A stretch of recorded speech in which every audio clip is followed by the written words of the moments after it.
ายบ่หูดอกลาคนนั้นนะหักน้องสำใดหูแต่ว่าหักคือการให้หากน้องสุขใจอายยอมทุกอย่างเมื่อเจ้าเลือกเขาแล้วหน้าที่อายคือยอมหลีกทางแอบห่วงใยน้องอยู่ริมทางเบิ่งคนมาทีหลังพาน้องเดินควงแขนเฮ็ดดีน้ำทุกอย่างก็หวังอยู่บ้างน้องอาจมีใจ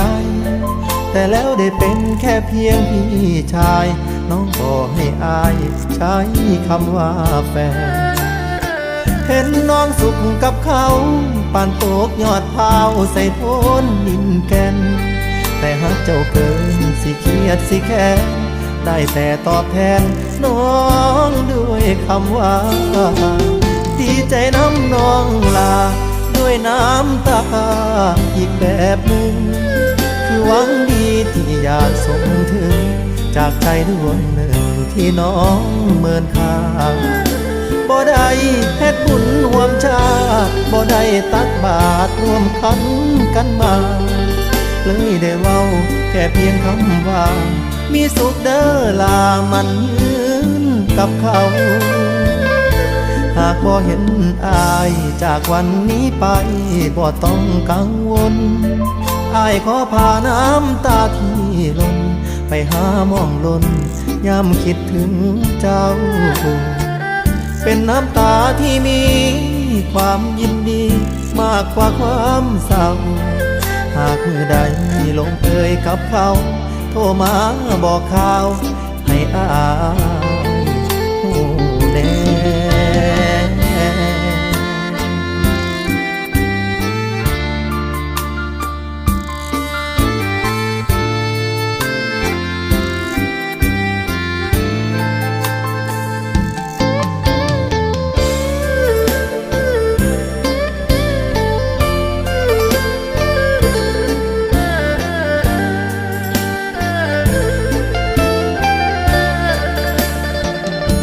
ใจน้ำน้องลา